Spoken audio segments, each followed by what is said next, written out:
if you would just please follow steps 1, 2, and 3 real fast. Okay. Do that on your tab. Clone this release template. Log in. And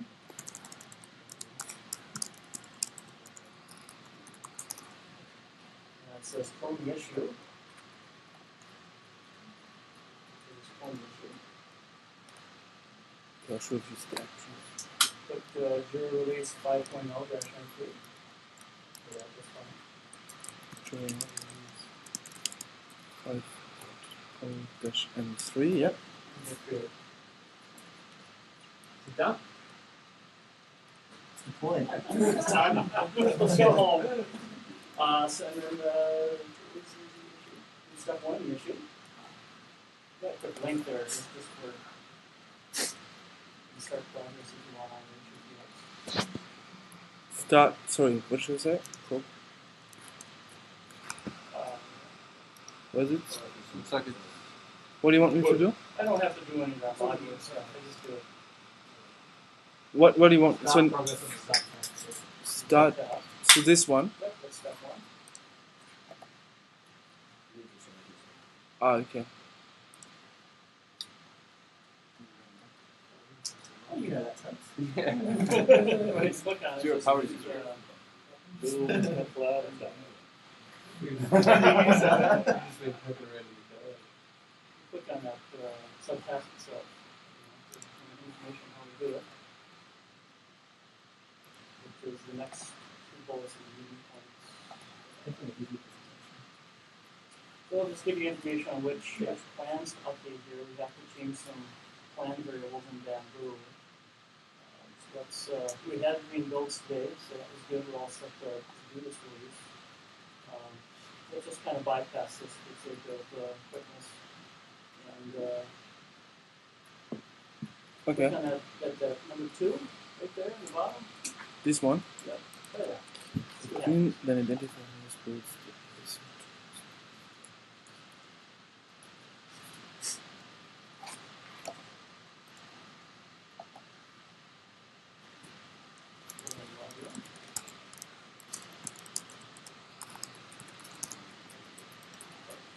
So on succeeding.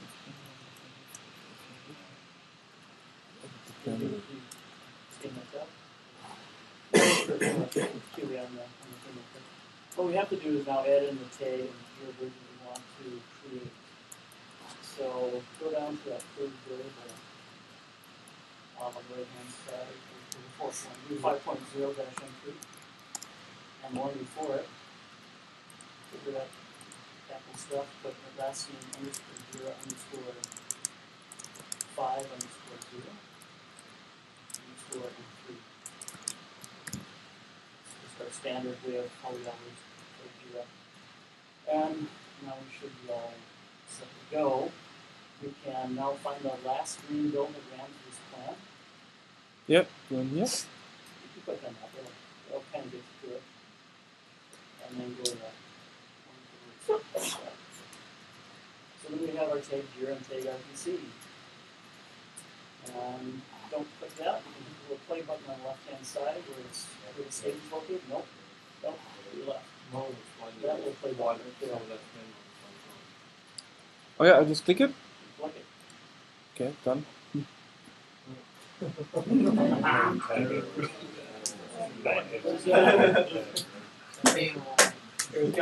It was Alright, it was going so well that we have 2 builds running right now, so it won't let me do it. So we have to do concurrency goes 3 or something actually. They don't know what Skill one of It's the software. I think you're in the minority, Brian. Alright, so that's what happened. We got 2 builds running, and there's only allowed in 2. So we have to do concurrency goes 3 times launch. So let's just back up. That's what happened to you while you're doing the release. So do actions drop down, configure final, and go to miscellaneous. If anyone is being particularly like sort of being used at the moment, this is for us as a team. Miscellaneous, right? Remove himself off himself onto us. This is actually not very good to have concurrency goes 2 on this plan, but we're going to do it anyway. Maximum of concurrent builds.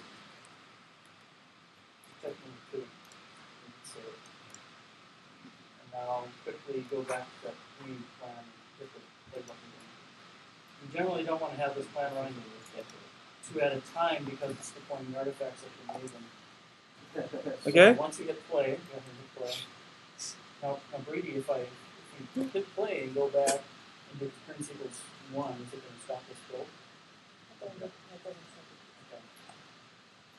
Do you want- There we go. That's going to prep up the tag. There you go. That's as fast as can do it. That's kind of exciting. Yeah. That's much more exciting than normal Where you want to go. So let's just let it run, and the next step would be just update the release plan itself to have the point to the tag, and then we're off and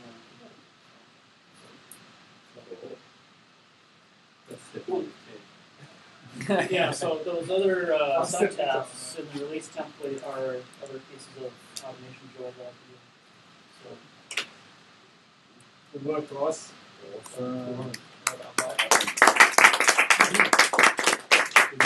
want to set that comparison back? yeah, we should do that. Do it right now? Yep. Okay. As long as Brady says it's okay. Let's go. Yeah, he's already killed before you introduce his Why don't they go Let's call it the normal point. Okay, done. It's still running, I think. That's good. So I get to talk for a few minutes. Anything you want me to navigate to? Unfortunately, Jack is re-indexing as we speak, so I can't show you pretty charts. All the hot issues there. But we've Yes. actually. It only takes 4 minutes. Last time I checked, it was 70%. Very indexing The pretty more well. longer we talk about it, the more chance it's done. It's a little while. And it's done? Later. Awesome. Hey, these days are mostly simply default state of the admin section stuff with blue box at the top. That make sense? What? That make sense? Red toast. What? You can't do that anymore. So rapid pause. We've been doing that for the last year. Now he's back. Put Dan in Jeffrey's face. Yeah, that's right. Yeah, I know he's And then It's annoying because it's true.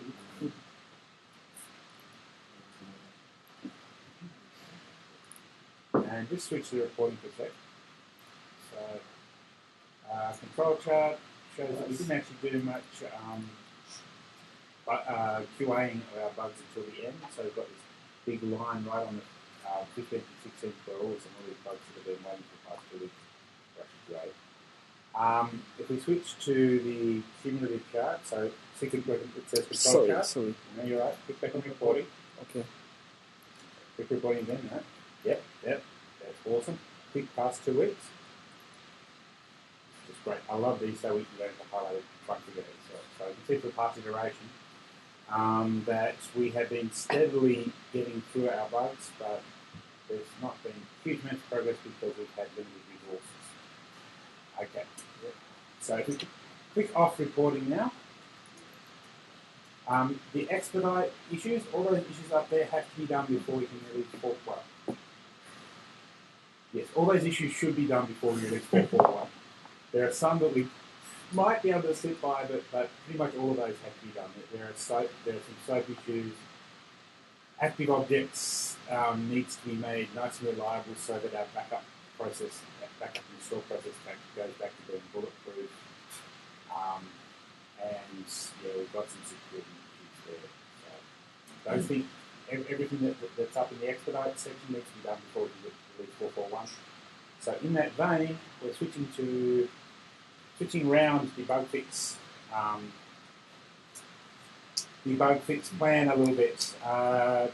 Engine room team's going to come on early and do this iteration, this coming iteration, and the iteration after, and then 18 will go back on again after that.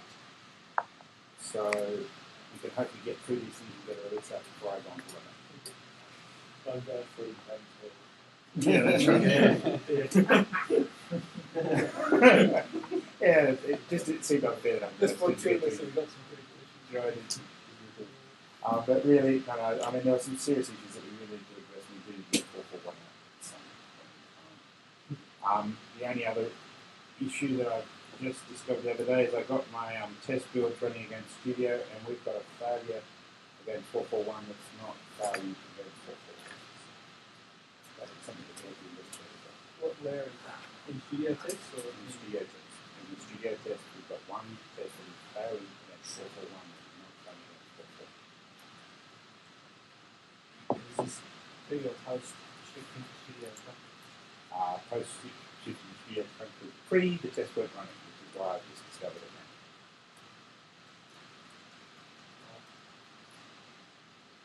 So that's what we're going to be looking at. Hopefully we can get a improvements later before.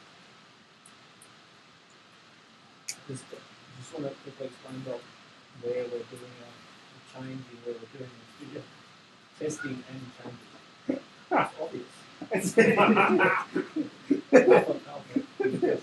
There has been a lot of discussion this week. So where are we doing our...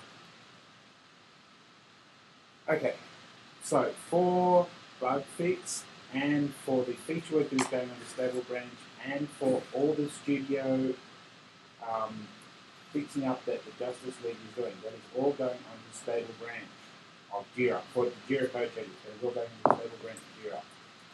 For studio changes that we're making to the studio code base, that goes directly onto their trunk. We're trying to keep this really simple. We don't have extra branches. We're just going on the trunk. The hope is that the engine room team have that doesn't impact the engine room team at all. Because the hope is they don't need to make studio side changes for their bug fixing efforts. However, they will need to use JS API to drop stuff, and that will be built. That is currently built against trunk. It's a combination of studio trunk and a 441 snapshot. I did want to show one of the bugs that got fixed just to show that JSODI was working. Can you go to JSODI? So in the meantime, when it's can I ask a question? Yes. So just as we'll be doing the changes in the JIRA stable, and also if the changes are required on the JIRA side, we'll be doing it on the trunk also. Oh yes. All changes that happen on stable should happen on trunk. Sorry? Please. JIRA trunk. JIRA trunk. All changes that happen on JIRA stable should happen on JIRA trunk. Please don't check into the branch and not. No, it's JIRAdev.com. Sorry. So JIRA-dev. Yeah. So this is a unicorn instance. And this is where I've developed unicorn instances go, and hopefully it's up and running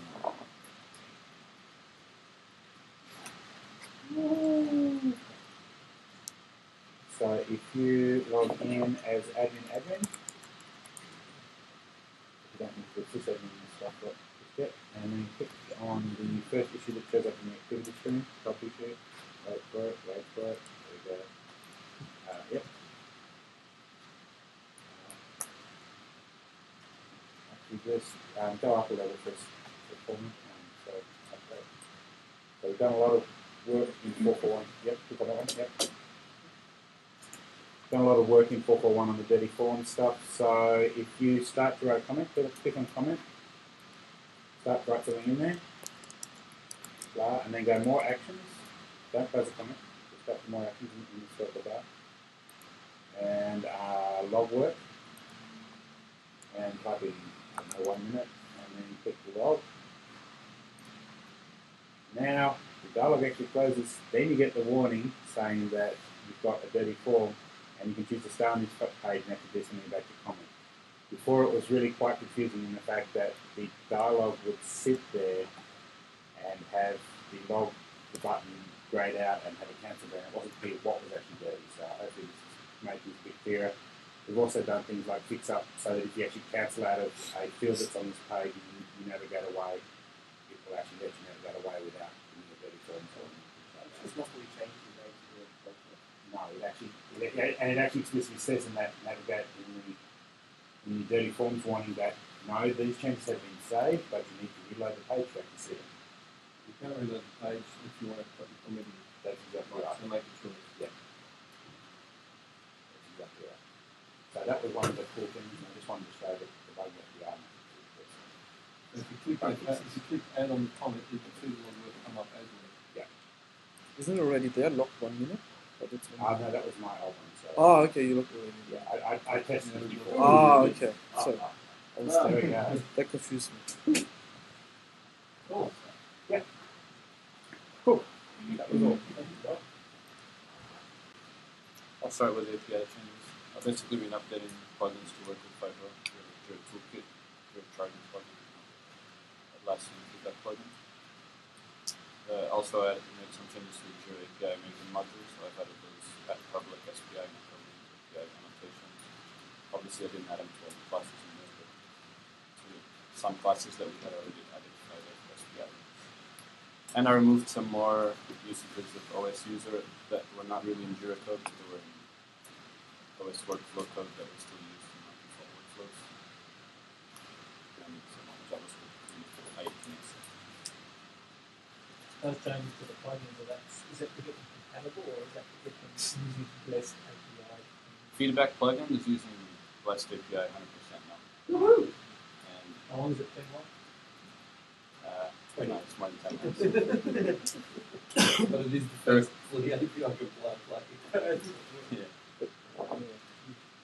I don't remember the other. On the other side, we get mine too. We've been doing the rest stuff. We've been doing, Let me log in first. metadata stuff. So if you want to create or edit or transition an issue, you can ask for metadata to do that. This is one of the guys who might be writing a heavy app sort of client.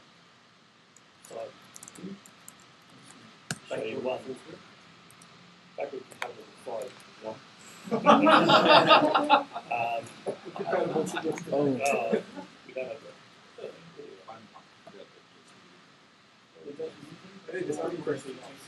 In Firefox. Okay. Okay, we can read that. We'll develop it, aren't we? Do you want me to? Okay, I log in Firefox to do the same thing. 1 second. I don't think anyone cares wants to read the text. Oh, okay. Well, I'm not doing it. It's very good base. You look at loose it fine.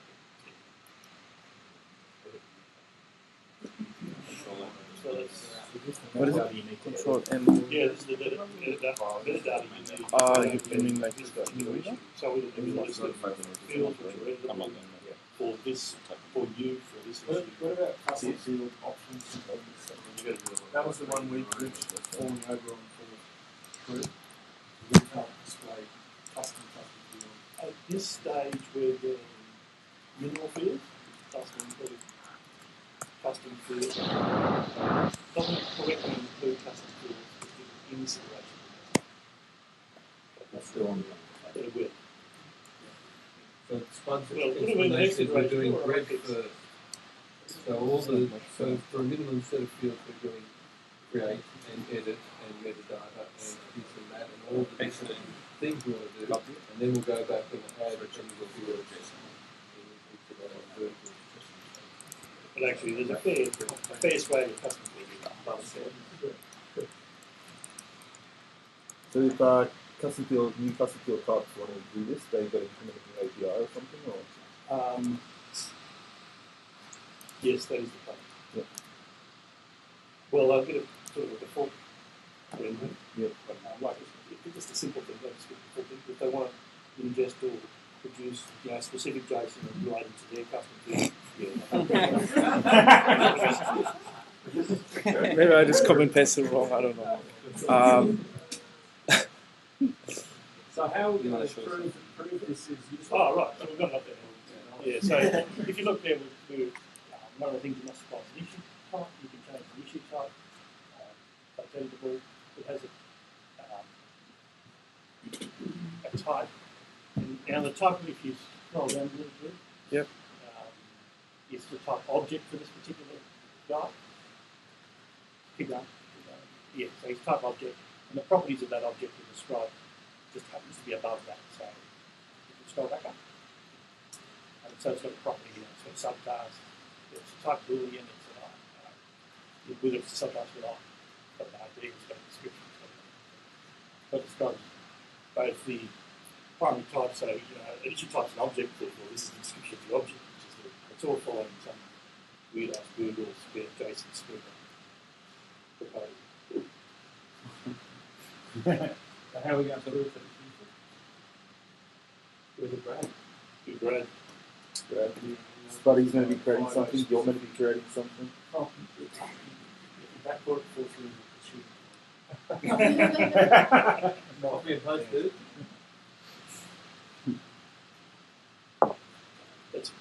That's it. I was working on an enhancement to the REST API, how you can update issues, so particular fields of issues. And what we introduced is you can perform operations against fields. So there's a list of minimal fields that Spidey came up with we want to support in the first cut of this API. So on the left you see all the supported fields, and then there's a list of supported operations you can perform against that field, and then in one go you can add more components to the component field and remove another one. Questions at this stage? Does it make sense? What do you need to add to something? It actually sets in the summary. Maybe I remove that. And yeah, Does everybody Clear and remove. One is everything, one is one item. yeah, removes one particular. To me, I don't know, they're just two different words meaning the same kind of slightly different thing. I don't. Maybe Maybe clear means set. Yeah, so that's setting up on. Yeah. So, Let's say like unset. Instead of, yeah. Unset we do.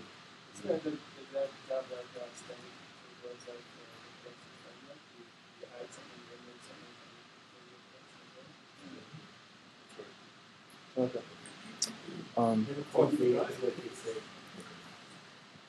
Okay. Consistent. I just need to remove.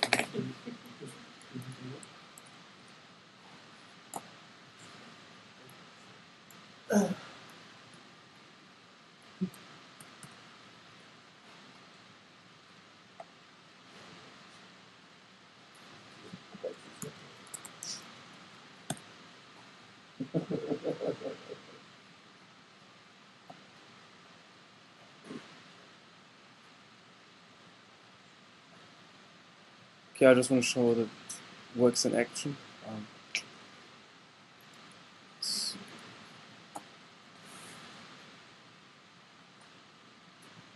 So as an example, I want to perform operation against the label field.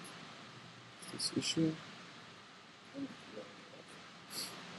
I'm not sure why it's so slow. It's the network. So this one here has 3 labels bar done through this issue, and what I will be doing is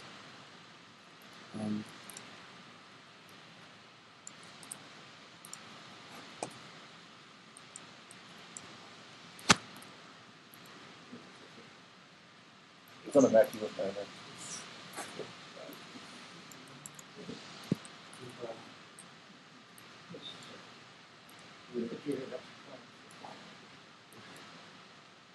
You're talking about expanding text box or the option line? It's a plugin. Like It's a plugin for Chrome. No, I've been using posters. That's really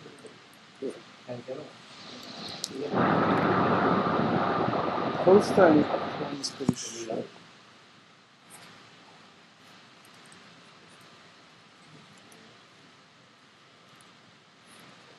So as an example, I want to show how you remove in one go the label done, and add another one to maybe deploy. So for instance, so I'm changing. Sorry, I just need to transfer. So in one go, I change the summary field. So I change the summary to something else, and I add one label and then remove one label. Okay, it didn't work.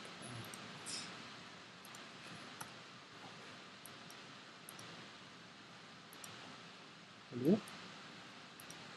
That's how you would do it. Yes. That's how it will happen. No, what's wrong with this guy? Why is it grayed out? Oh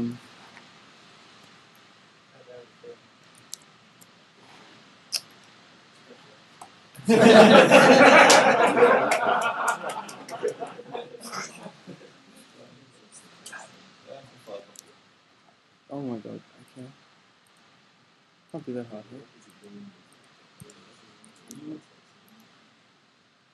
Never happened for me before. Okay. Okay. However, all the effort for nothing. Okay. Anyway, so yeah, in theory, you would see afterwards that the issue has been changed. That's a It's pity. broken. It was in Okay. Yeah, I'm funny about. Okay. Yeah. Those actually works best as No. No. I think they are case sensitive. They're local insensitive. So, I mean, they don't care. nice. Yep. That's it. Cool. All right, so shared dashboard, shared filters is pretty much what we've been working on for the last 2 weeks. And the story is fairly straightforward. You've got some users, you want to delete them, but you don't want to lose their filters and dashboards.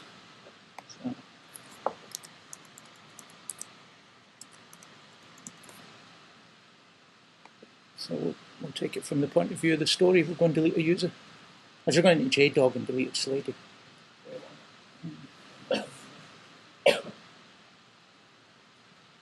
Come on. Nah.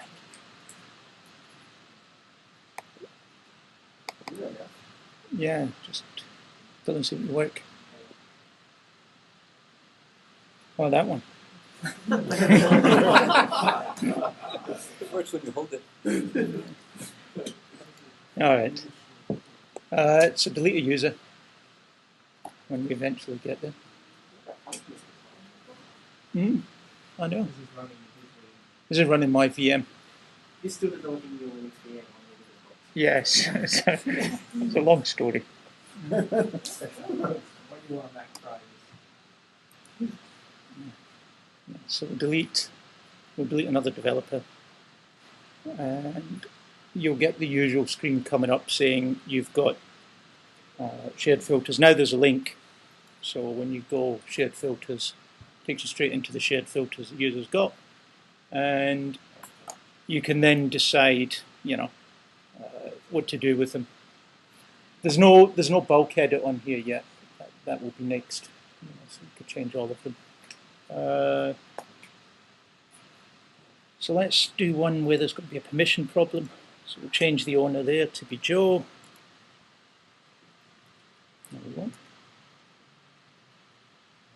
Fred.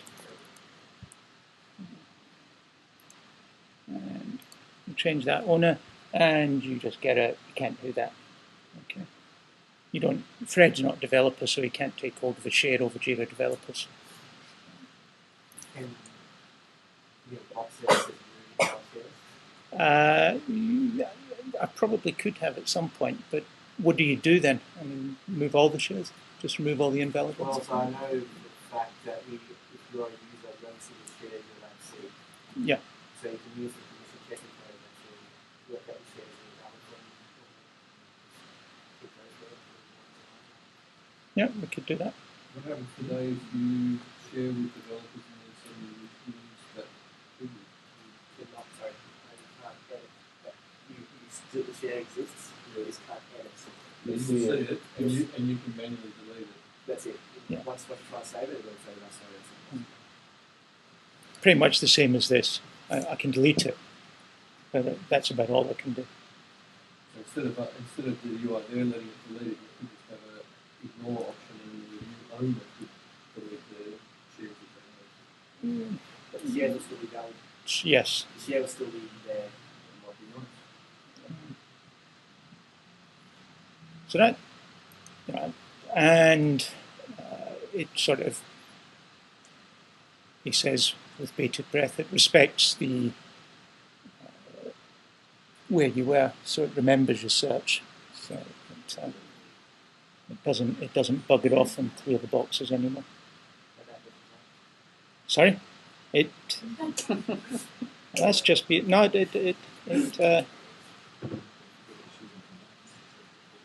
It does. I have fixed it. Okay, so I don't know. Should we share that with Fred again? So that was sorted on owner, and it should still be sorted on owner.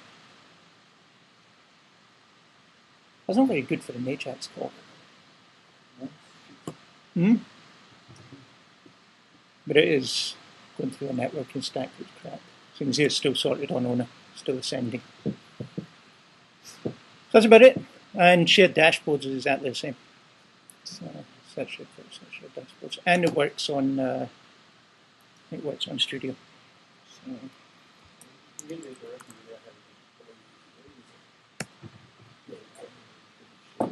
there is, yes. And it's in users. I thought long and hard about where to put it, and then put it in users. And shipping in 441 and visible. Shipping in 441 and visible? Invisible to the file and visible in Studio. Yeah. It's already shipped in 440.214. Yeah, or whatever. Yeah. So there it is in JS already. Studio 419. Plus like 441. It's under user settings, shared filters, shared dashboards. Okay. These filters have got descriptions, so you can see the descriptions as well. Hmm? I don't know who Fiona Force is. Just test data. Yeah. It's better than Fiona Phil.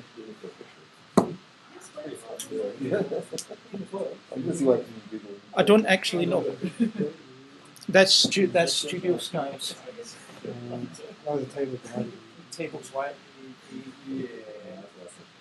Well, it's not a table, but it's. I think we've got it. Do you? Well, you have I know Manan has wants to do the field stuff, but I don't know where it's from. I think they talked about it. Okay. So I've been working on a plugin which allows you to push a change. So this is in a Git world, and you say you're coding, and you commit. And what will happen is it'll trigger a bamboo build, and only if that build passes will your commit get pushed to the canonical repository. In other words, it's a way of kind of making sure that the canonical repository that everyone else pulls from is always in the same kind of state, so you don't get, oh, I checked out the bad commit, and then I'm doing my stuff, and then I try and run it, and then I realize, and then I get all these strange errors, but it's really because I checked it out at a bad time. So that's the gist of it. So how's this part of the studio work? That's an interesting So the idea is we want to increase confidence in the set of studio tests at the moment are not fantastic, they're kind of flaky, and people don't really have confidence that when they fail, it's due to a genuine failure. So as part of kind of improving the dev speed loop and trying to make sure that when people commit and something breaks, they know it's their fault, this is part of that effort. I make sure to increase the confidence of people checking in and committing and then breaks to make sure that, okay, this is my fault and not anyone else's. Because an upshot of doing something like this means that if your commit is rejected, there's no one else to blame because it's your decision. So we plan to log with this when we're doing our studio integration work, and if it works out, then we'll merge this effort together with another ongoing effort somewhere else in the company to do issue-driven development, and they'll become this huge one public for Bamboo and So I was a little confused here, man. You're committing on what? You're committing on your own so personal this is branch? Git. It's Git, so it's this. So you're committing your own. So you So can, we've got So you're committing to your own repository. So we've got a Git. How it works internally is that we've got a Git master repository that everyone pulls from maybe from got it in your Git bucket or something. And what you do is you add a remote repository which you push to. And this special repository is the thing which triggers off the build, and if it works, you'll automatically merge it to your canonical. So you have a repository per No. So we've got one kind of, think of it as a staging repository. And so when we push the staging repository, the build has to pass first before it moves from staging So repository. you push to the staging repository, and then I push to the staging repository, and build will run your test before it runs my test, or will it run both of our tests together? No, you run my Each test first, one then yours individually. test. What happens when yours fails?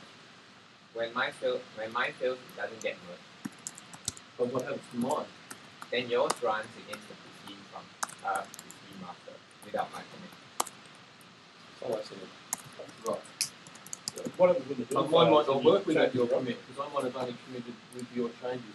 No, you have to pull from master, so you can't possibly have got my bad thing. Right, so mine might not work if yours passed then, because That's right. But you'd have the same kind of issues today anyway. If someone has committed and then you committed something that conflicts, you still have to resolve it. And it also means that if you're in the middle of the day and you're following from the studio master, what's going to pass, it's not going to be down because you checked out while someone else is doing something. I mean, breaking compilation as sometimes happens. So I've got to re-push my commit every time I want to. If I think I have to fix it, commit it, and then push the The idea is that, say you've committed, failed, then you get a notification saying that, oh, your build or your change was rejected because the build failed, and then you make your changes, you rebase, and then you push it up again, and then you'll know that because you retain a branch of development for you, so you've done a commit, and you retain some state on the staging repository to say that, okay, we know this is where it's at. You push your change commit, you realize, okay, this is related to this change commit, and then you run the test based on that, and then you merge it up. Is this a form of personalized build? So the efficiency of this depends on what is the set of tests you use as a gatekeeper. So the name of this plugin is called the gatekeeper plugin because it's meant to only let good people through committee or whatever. So the efficiency of it is highly dependent on what set of tests you choose as the gatekeeper test. Exactly.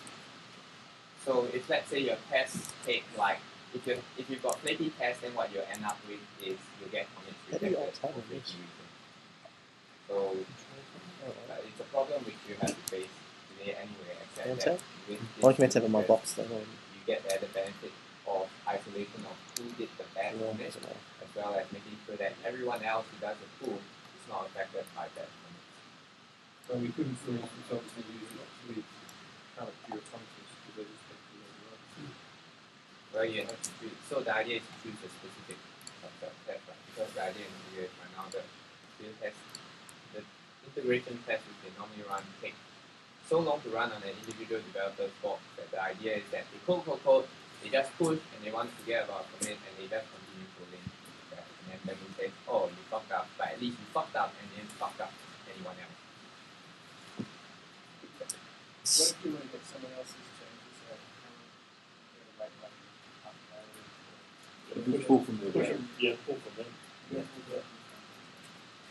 that what that breaks the whole thing? So I that's start I pulling mean, from your repository. Effectively, That's not so one if you go back to South. never is in details. If you're interested or if you've got some ideas, come talk to me because it's here in its early stages. And well, like Brendan. So Brendan, quickly move through because Ross has to do his last 44. Oh, Ross will do a surprise. What time is it? Okay, cool. Sure. Oh. So this is Studio.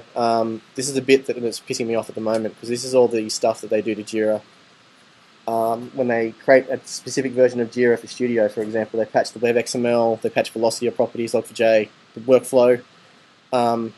They, for example, change the packages that currently exported.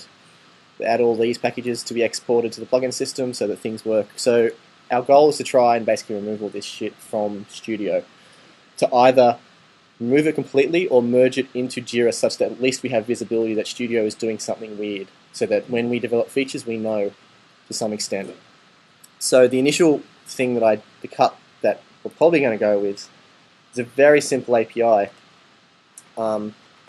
which basically, is basically just a plugin point for Studio, which allows them to basically say at any point, sorry, this is not working as I expected. So what we're going to do here is we're going to keep adding methods to these startup hooks. The startup hooks have to be before JIRA's plugin system is up because they're done super early and they need to be done super early or just after the plugin system started. So for example, patching log4j. Another one I'm going to probably add here is to patch the plugin system to have the right packages. There'll be another one to change velocity properties and other things.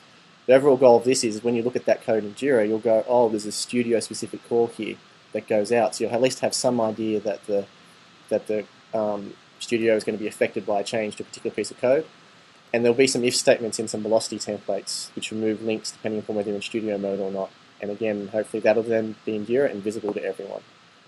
And where I can, I'm actually moving stuff into JIRA and making it as part of JIRA rather than as part of Studio.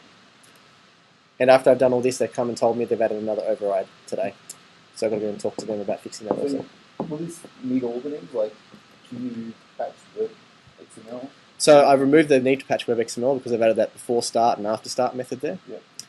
Patching log4j.properties. Log4j sucks. So we actually need to tell them, give them the ability to merge with our properties. You can't have two properties files in Log4j. There is some complications there. We basically have to go through each one of them and just work out if we can pull them in, create a plugin point in JIRA, or whether we extend this APIs to have that method if it's very low level, and for a plugin it would be too complicated and really no use to anyone but Studio. And that's pretty much the way we're going to go. We're going to see how it goes. Studio teams are happy with that. And so you're going to have heaps of methods here, hopefully. And it's going to be merged into 4.1 branch and trunk soon. So I just wanted to take you through a little bit of the stuff that we've been working on for Level First Sight. A lot of this is exactly how Level First Sight is not going to be. So we managed to identify exactly the use cases we're not going to be building, which was quite efficient of us, I think. But it's helped us to identify exactly what it is Level First Sight is. So basically the Level First Sight project is the first 20 minutes of a developer's life inside JIRA. So the very first time they come to JIRA, what they see in those first 20 minutes. We now know more. Yeah, this is end user, second user, yeah, and 10th user. So these are some things that we would still like to do, but are not going to form part of the Level First Sight project, but they are things that we would like to try. A lot of them we'd like to try and get into the project at some point in a way, maybe they'll be 20% or just things later on down the road. So let me kick off. The first thing is Nick's special request is an improved dedicated login screen. Obviously it may not look like that, and throughout this you can pretty much ignore look and feel to a large extent. This is about functionality and things we're trying to get into the product. We would refine look and feel and the actual functionality specifically as we later on down the track. This is to try and identify some concepts. So the first is a dedicated login screen. I think the idea behind that was, I'm not way out of my butt, but like 95% of the JIRA instances out there are private instances. They make no sense when you're not logged in. So maybe change it up so you always have to be logged in when you're doing something in JIRA. Or give the user the option to set that. Okay. So then the next major thing is a sort of general IA change. JIRA is not that logical for a first user. One of the major sort of bugbears that I have with it is when you go to projects, you don't actually see any issues. You just see some project metadata and not a hell of a lot else. And projects is the first place you're logically going to go to. So we wanted to sort of do a little bit of switching around so that the IA became a bit more logical, hopefully logical for sort of first-time users and more effective for regular users.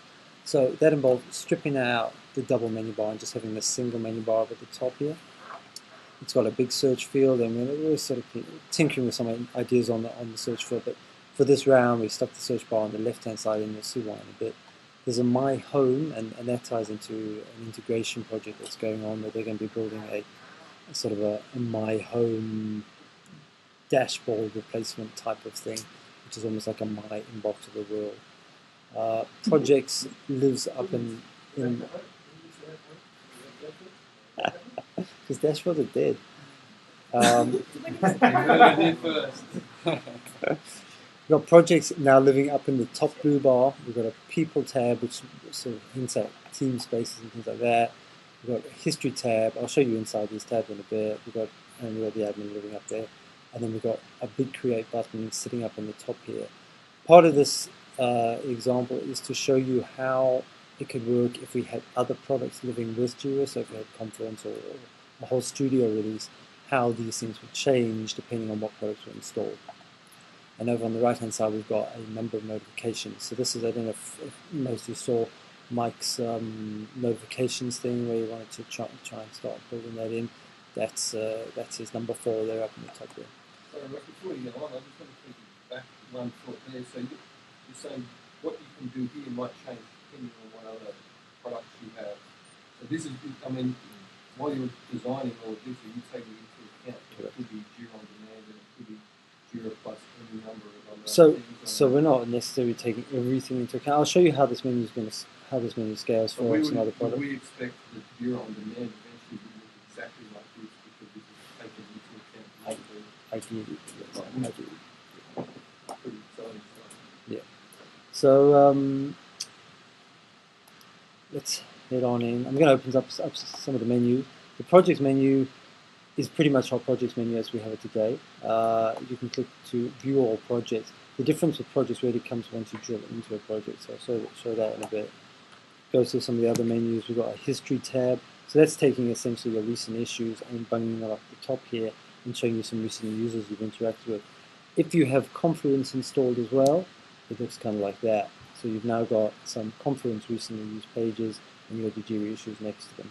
So you're starting to see some content sort of just magically coming into the same navigation structure. Yeah, mega menu.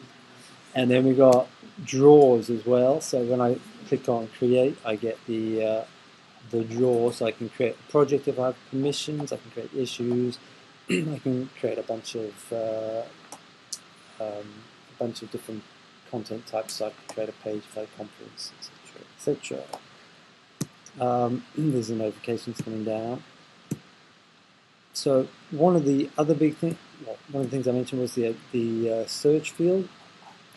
One of our thoughts was you click onto that search field and it actually expands to take up the whole bar, so you've got a bit more useful search field.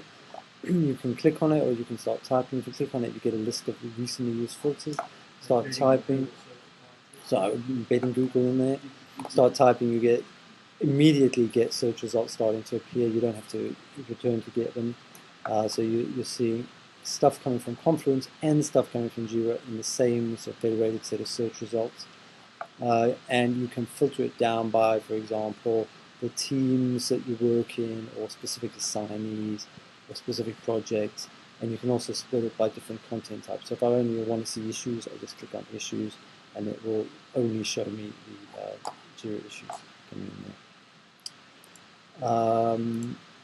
If you click on advanced, so you can see over on the right here we've got an advanced search button there. You click on that and you go into JQL mode where you can type in your standard JQL query. The bar will all sort of expand and grow as you need it to absorb the length of your JQL query. And clicking off it just shrinks that back down, but you're still looking at search results.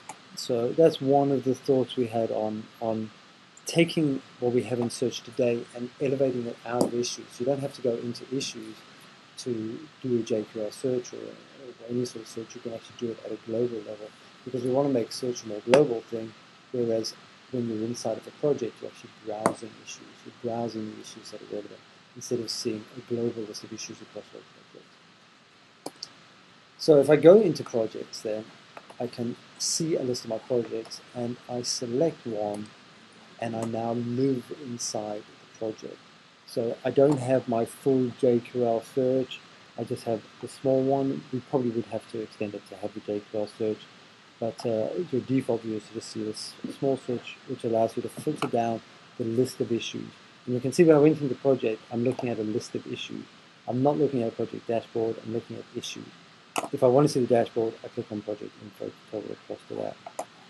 I can also do some filtering on the issues, so I can filter who to assign to. Either I can select a team or I can select a specific individual user. So we're kind of thinking of trying to bring in a team spaces type of thing, which allows you to set up 10 people in a team and 10 people in Ignite. And when you filter by those, you actually see the issues assigned to the whole team, not just to an individual user, which allows you, without us having to write funky gadgets and dashboard gadgets that do all sorts of clever stuff, we have this built-in filter, which is a team, which allows us to create smaller lists of issues for people. If I have different products installed, so right now I'm looking at just JIRA with nothing else installed. If I switch to having a system with more products installed, the bar expands to include, say, planning, which would be the green hopper, collaboration, which would be Confluence, source, which is Fisheye, Bamboo, and Bonfire or something like that. The incidentally, the big grey box that you're seeing on the screen here, that is the bit that we are probably going to be building for Love at First Sight. It is the issue navigation experience. So searching for issues. One that's quite well specified. That's right, this one. To do. So that's what we're working on right now. It's creating issues, managing them, working with them at speed, so you don't have to click on an issue and go to a separate page refresh and then click on edit to actually edit it. You would be able to do everything in a couple of clicks, everything agile. Sorry, how did you get How did I get where? that page? That project is the project. Yes, I went projects, I selected a project, and that took me straight into here. And if I was using, if I had a lot of other stuff installed, I'm using it like that. So you can see everything lives inside the project scope in kind of the way that Studio attempts to do, but doesn't do all that well. Sorry, but what are you showing here? To do? So this would be this like issue navigator in the context of the project. Yeah. Right. So that grey area is the issue experience. So that's On where a you've got vision to- navigator, but if you're already filling down on the bigger project, Correct. it's green hopper view. Oh no, that's everything. It's- It's not probably the issue list view, table view, green up view. Yeah. That's a There's a different green hopper in the middle of becoming multi-project. Things where this direction and there, like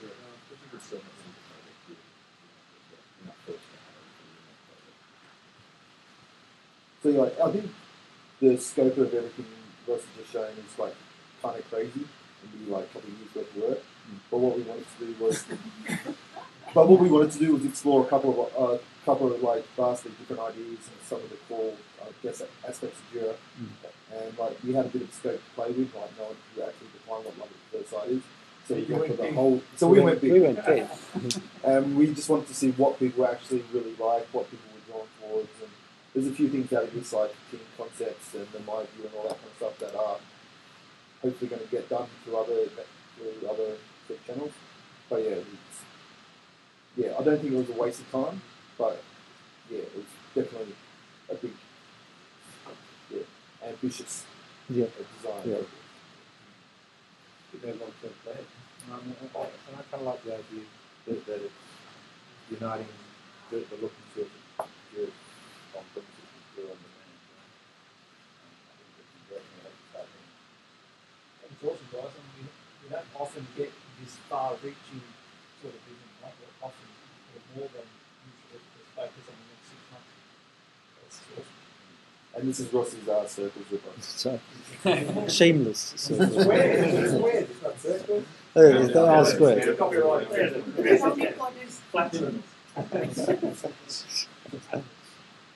All right, so John has agreed once again to stay up late and talk to us about the latest that the team has done on streams. But it is late there again, so he might cut off mid-sentence. You never know what could happen. All right.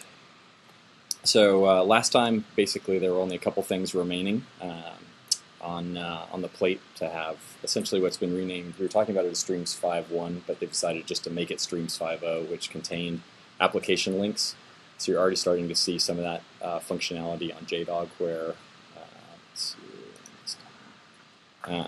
you're seeing streams from Confluence and Bamboo and all those other streams. So that's 5.0 plus then these remote and local APIs to be able to submit activities directly into the stream without having to be a dynamic provider. So John, if you're there, take it away.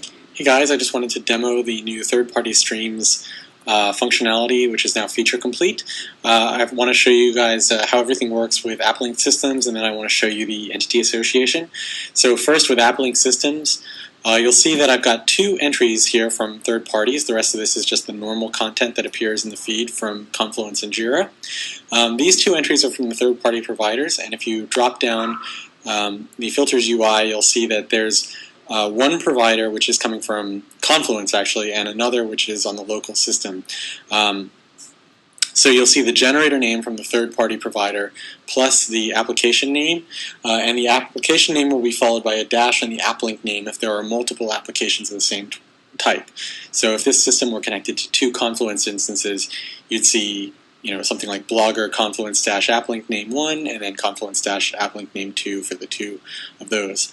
I can turn off any of these and the content will be filtered out, so that let me turn off the actual product providers just to make this a little more clear. So this is just the content from Bitbucket on the local system. This is the Confluence content from the third-party provider. And that's it for.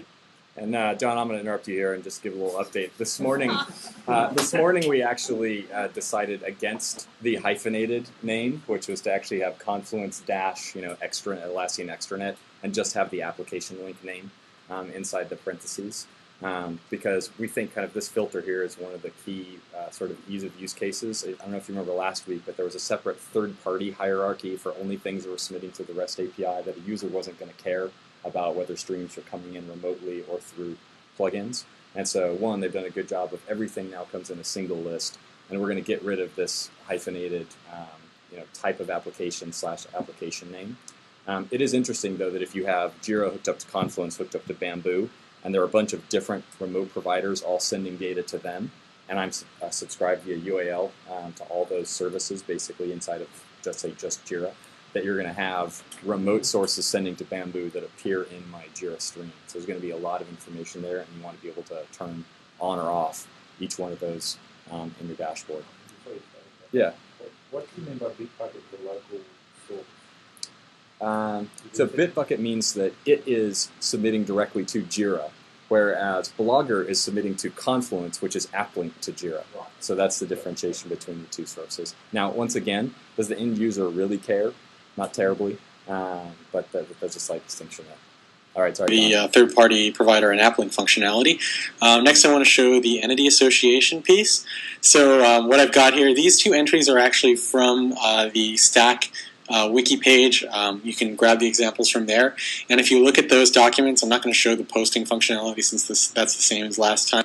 But you really should mention that it's a lot simpler now. I mean, last week the activity stream MS format by default is really complex, and there are probably probably 20 fields that you'd have to submit in a JSON document just to be able to get something as simple as show me an icon, give me a title and content. And so John's actually reduced it quite a bit to where now I think it's something like 6 fields in the JSON document that you send in, and you get an activity stream. So drastically simplified. But if you look at the actual documents, you'll see that this first entry is associated with a user named user and has no other associations. It's not associated with a Confluence space or a project or anything like that.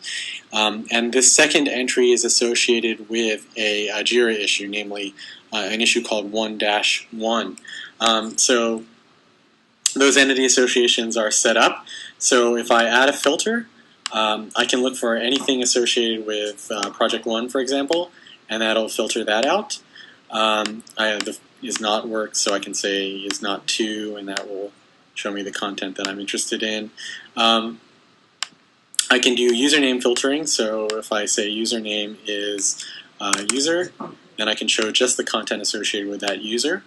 And then issue key works as well, so 1-1 works and shows me the commit associated with 1-1, but 1-2 obviously won't show anything. What else do I want to show? Of course, these things all correspond to the other views of the stream. So if I look at issue 1-1, give this a second to load, and I look at the activity tab it's automatically going to contain any third-party activities that are associated with 1-1. Similarly, if I can get to, let's see, I want to get to user named user, so I'm going to navigate back to the dashboard and show something from the user. Okay. Show more. You know what, let me, there's one. Okay, so if I click on this entry, if I click on the user's profile, then I can see all the activity that's associated with that user, and that includes third-party content as well. I'll be listed following this week. But basically all the associations, so issue, user, project are all there. All the filtering mechanism that's previously existing activity streams capability, it's just that those filters now respect the new data that's being submitted. And they're essentially feature complete, so we're going to hopefully include this in a Blitz test later on this week. So people who want to play around with JSON documents and shove them into JDOG or wherever we want can go and do that. So who's the first consumer? So it looks like it'll be either one of two, at least external consumers would be one of Zephyr or Enterprise Tester, so that when test cases are created in their system, they might be submitted into JIRA, or potentially some of the ticketing systems that might want to update, like Salesforce or Good Satisfaction. So we're waiting on proposals from about 10 different integrators on how they want to use both activity streams and remote integration links. So we'll see where they prioritize each one. So so it's on the Bonfire backlog, and Greenhopper, Nick has come up with a bunch of stories where we started a sprint, we released from the Rapid board, all those sorts of things that could actually be pushed into streams. Again, even though they're local and plugins on top of JIRA, it makes it a lot easier. Are we considering doing any internal ones? The only challenge would be it might show up as a separate provider if you do it outside of the typical JIRA activity stream. So that'd be the only reason you wouldn't want to. It would actually show up as JIRA would come across twice. There might be a way around that. But for anything like version release and stuff like that, yeah, we do anything that's really good. Can we do that through our existing provider today? Okay. Cool. I'll get back to the page. He's playing backwards. It's activity. It's gone satanic. Okay, so this is the new UI of what issue links will look like. I think it's just going to be renamed to links though. We've got our local links shown at the top, then JIRA to JIRA remote links. No, that's not a JIRA to JIRA remote link, is it? They will be shown next. And then after that, we've just got all of our remote links. So if I'm a remote app, I can use a REST API, post to JIRA and say, yep, I link to this issue, and this is all the details about me. So I'll show you. I'll create a new remote link now.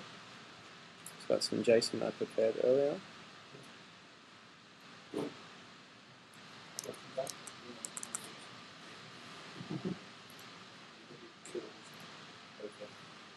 Oh, what image is that?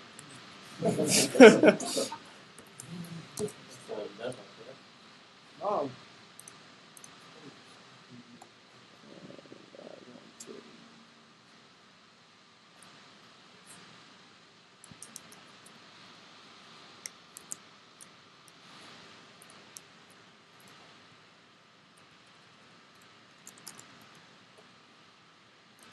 So it fits in with the existing REST API in the sense that I go to the issue endpoint, find my issue, and then after that, we've got a remote link resource there. So then if I post this, I might have to log in first. Yeah.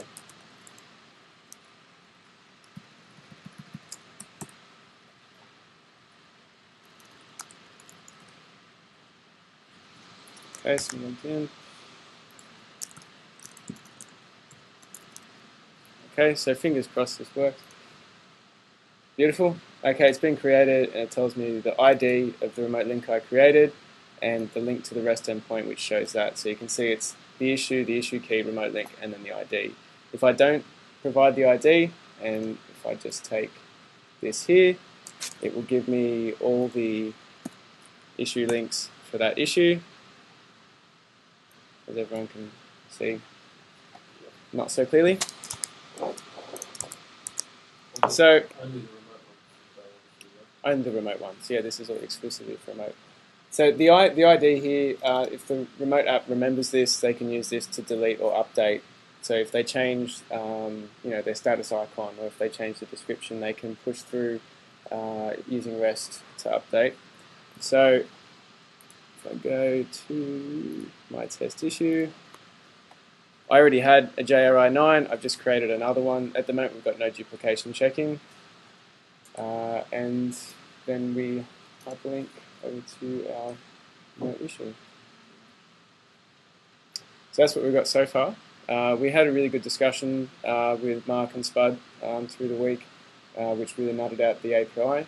So at the moment, now the focus is just to flesh out the REST API. So I noticed you've got icons and other bits that links in that. Yes. So I'll bring back the basin. So they have to tell us, optionally they can tell us a remote ID. This would be a key for them to find their thing in their application. That's for future use when we say you can have a plugin to show how your link is rendered. So then you could grab status information in real time. So that remote ID is for that. The URL label is what's shown above the link. The description is what's shown next to that. The URL is a hyperlink. The icon URL is where it gets this from. The relationship is this here. At the moment, we're not using defined relationship types. They just give a free-form string so that a remote app doesn't have to set up anything in JIRA. They can just post things and it just shows up in the UI. Application type and name are also sort of for plugin use as well. So you could say, I want this plugin to render for this application type. And at the moment, this is still a free-form string as well. So we're in the Java doc, we say namespace this to make sure you don't conflict with other companies or other products. If everyone just puts issue tracker or bug tracker or test system, then we'll get clashes. But if we encourage them to namespace like this, we can hopefully avoid it. The application name we might display somehow on the UI with a tooltip or something like that. Is there going to be a Java API?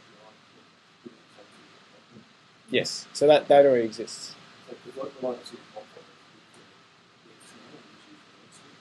Okay. Right. Yep.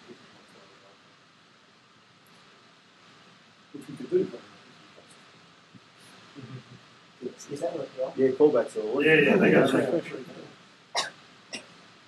There will be UI for yes. Considerations, Yep.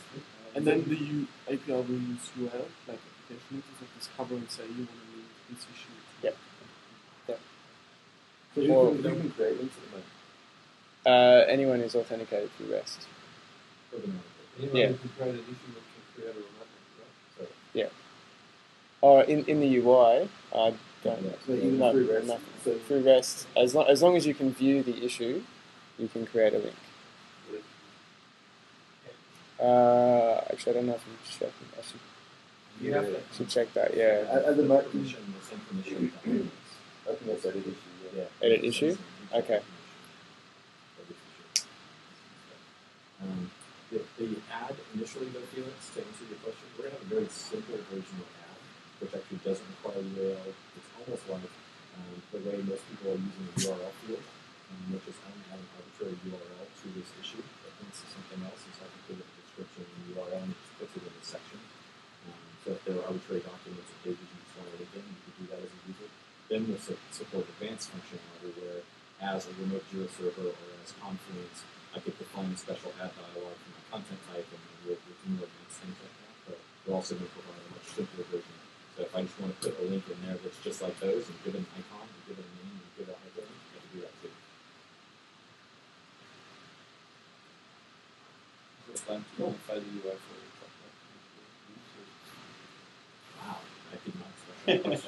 No, there is no plan. Okay. We've been trying to for a while. So having a few startup customers that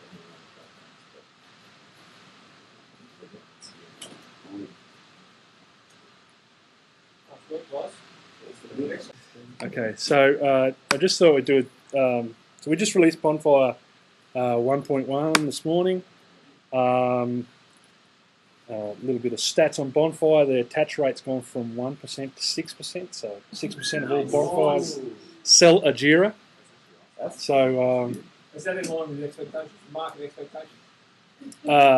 sure. Okay.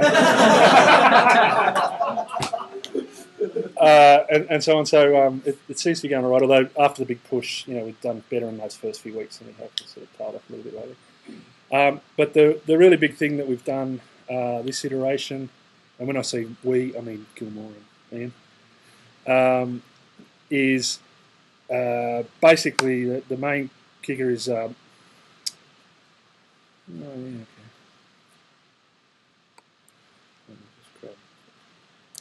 Control.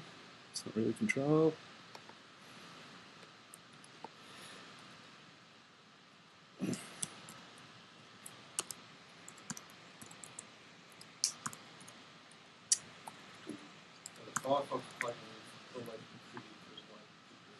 At the moment, Bonfire is always configured to one JIRA. They had. Of course, I didn't turn that on, did I? Yeah, JIRA should ship with that on by default, I reckon. So, yeah, we'll release your product. Where are we? What's it over here? Oh yeah, because it's using dev version. Let me get out of here. No, I'm on. Look, see, this is my world now. Now, where was that chat? Where was that setting?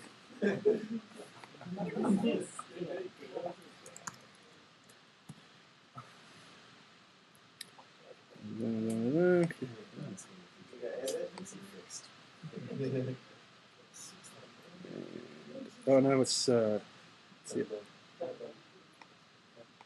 That's right. Okay, thank you. Okay.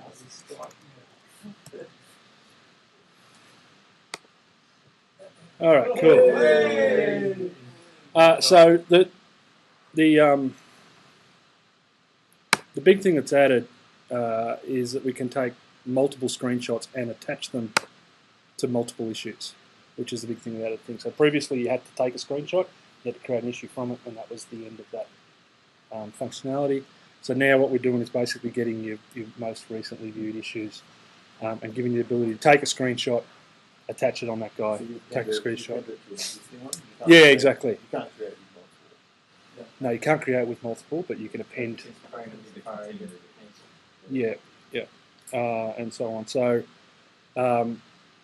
that's well, it just keeps expanding and so forth. Let's try it. There we go. The other thing we've added in this release is my projects tab. Is we've got some more defaulting around when sessions started and works out how long you've been working in them and so forth, so we can time track against them better. So for instance, when you make a complete session, it wouldn't help you out in giving a length of time that you had spent starting within that session. It just it would like it calculates how long you've been on board within that session and all that feels for you. Such as you want to feel Yep. But you can have it. Another thing we added this time is so-called additional information, which is like basically a description to the name of the summary kind of thing. So, which is wiki renderable, not previewable, but wiki renderable. So you can edit wiki text when you add the session name and so forth.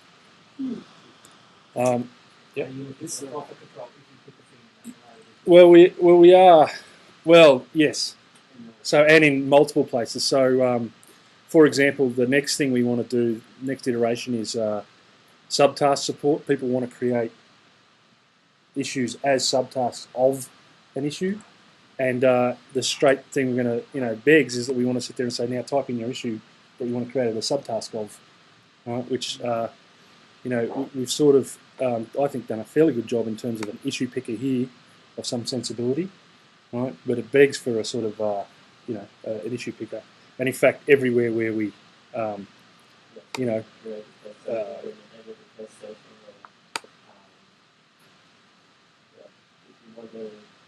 wanted to do links, for example, that there's so many places where we could use issue because we have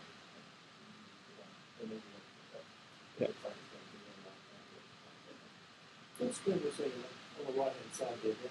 Yep.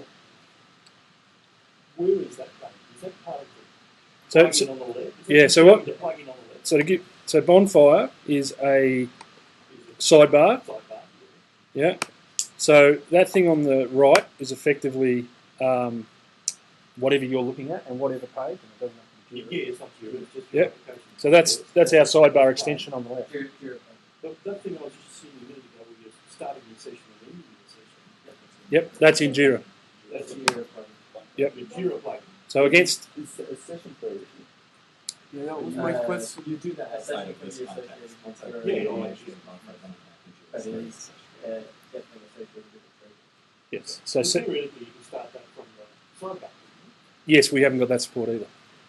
You can also use test sessions without using the browser exceptions. Yes. So, for example, you could run a blitz test created, well, you can't actually at the moment because you can't have multiple people working on a session. But it'd be possible to not use Bonfire to have people join a session and progressively do stuff in JIRA and then have that become part of the session. The session bit, really fairly separate in lots of ways. Yes. And that one without the other. Yes. And in fact, it's a bit of a design goal. We don't want to have to have this, although they're closely tied because the extension is the screen capture value, knowing about sessions and so forth. Yes. So they're tied to projects and then optionally, effectively tied to an issue, which becomes a primary issue of that session, which again is another spot where we'd want to issue picker. Later session with a related issue, you have to try and submit the issues you created within that session to the related issue of the session. Makes perfect sense. Yeah. You want to automatically say yes, do it, and no more for you. Yeah, there's an old checkbox. Yeah, so let me show you. I've just taken a screenshot with an arrow on it. You want to be in a test session that has a Yeah, that's true. I'll give this anyway. That's funny.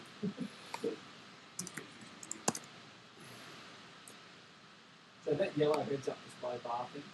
Yep. Is that display in Other apps? No, it's a JIRA only thing.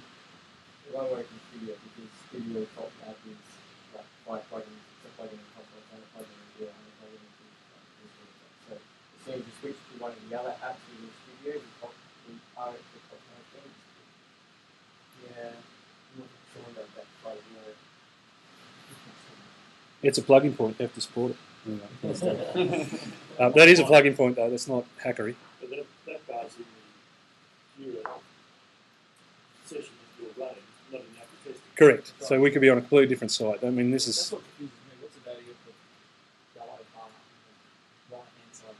If you're not using the browser extension and you're doing issues on that stuff, because the time is running, right? And time running. Yeah, you've got a session called that. Yeah. So that's the general thing. We'll take another screenshot. A circle on it. Yeah, same thing again.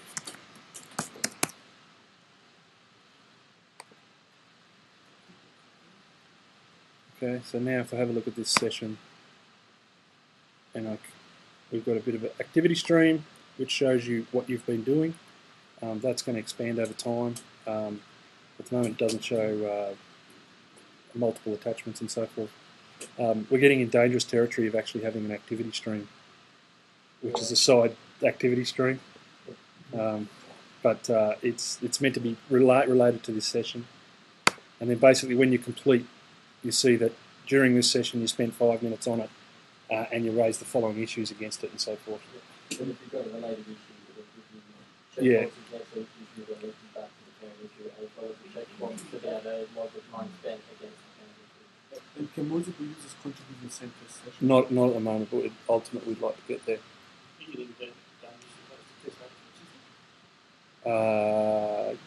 Well, we're attacking testing. So, yeah. It's not meant to be. Execution. You can raise issues and test that. Yeah. And so what you'll see when you go into the issues, you basically see a bunch of bonfire attachments, and then now we've got the ability to do multiple against them and so forth. Yeah, and that's the main thing we've been working on this time. One interesting thing about Bonfire is Firefox and IE are the best browsers. It's hard to say that. IE is one of the better browsers. That Chrome and Safari have this interesting thing where they don't allow you to have a sidebar which is running independently of the page. So in practice what actually happens is that when you press the button at the top, it takes a screenshot. It sort of takes a screenshot, opens a new tab, right? And it's sort of like now that window's frozen, if you will, right? We can't sort of say, yeah, create an issue, now continue on with your testing kind of stuff, right? It sort of jumps off, takes another one. So long term, that's going to be challenging as we try and make the this thing more rich as a sort of test client driver thing. But in general, it works the same and so forth. The other thing that's interesting for me, coming from the outside, is all of the internals of the sidebar is HTML JavaScript. So on IE, we have to do a whole bunch of work to put a HTML page inside that spot. But once it's done, it's effectively a HTML JavaScript app for the rest of it. So there's an awful lot of common code between the inside that sidebar kind of app. So it's been CSS where you go and start with the on. So Brad, if we were doing a blitz test, right? Yeah. So we can't, we've got 5 people on the blitz test and we can't use the same session. The 5 people create their own test sessions but link it back to the same issue. Is that Yeah. the pattern? That would be the best at the moment, yeah. Yeah. So we need to make a 5.0 specific branch. In fact, we're going to have to maintain a 5.0 specific branch from now and evermore. We're going to start doing that this iteration, and then once we've got one up and running, we'll get it on JDog. We hope to tie in with Bryce with his deployment stuff. Hopefully, we can. Yeah. So and also we want to get it on SDog as well, which is so we're ready to go for that because it's 4.4. Oh, that's the other thing we did this iteration was basically getting it ready for on demand to make sure it works. So we've got unicorn instances up and running. It's actually spreading in containers. And we also read the license from like the JIRA license and so forth because they can have compound licenses, which is how they're going to do it for Studio version 1.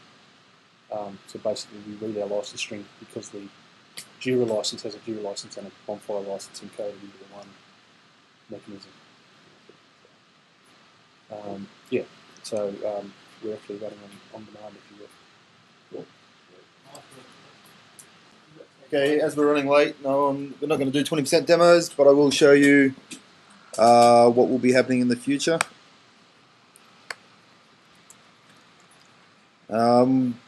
As expected, towards the end of 4.4, at the beginning of 5.0, there was a bit of a lull in 20% projects.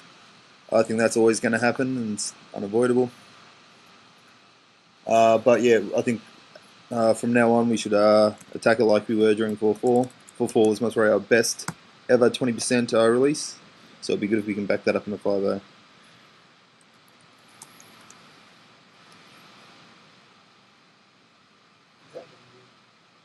What?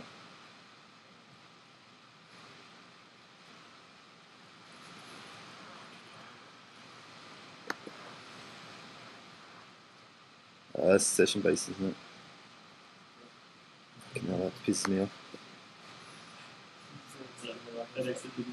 Oh, really? Oh, that's right, yeah.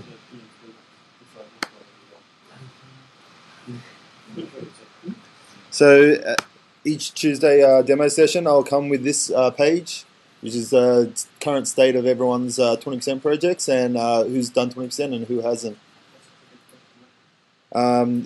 All 20% projects, I'm going to have a ticket in or a JIRA issue in extranet JIRA, and so that'll be tracking that and making sure everyone's got the those tickets up to date. Wall of Shame, this is going to be the people who have not.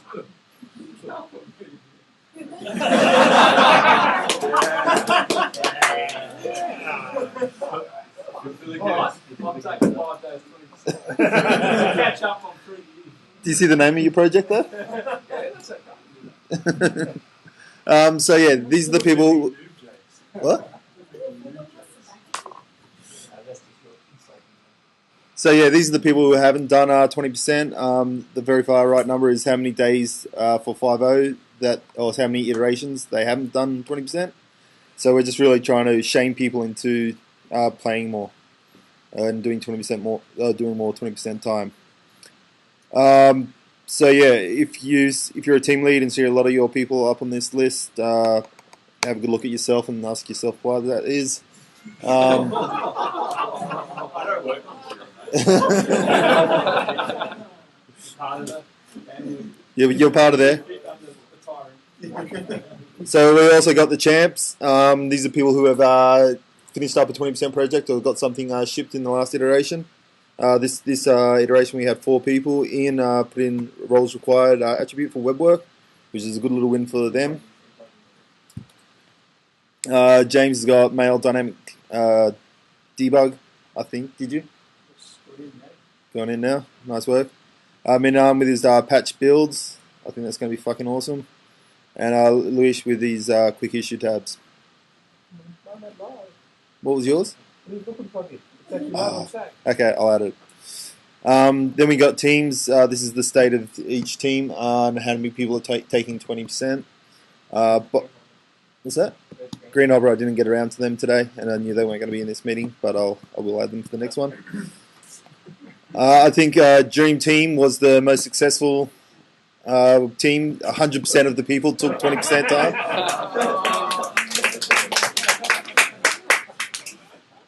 And Bonfire was at a rate of 33%. So What percentage of Dream Team actually committed in this iteration? 100%.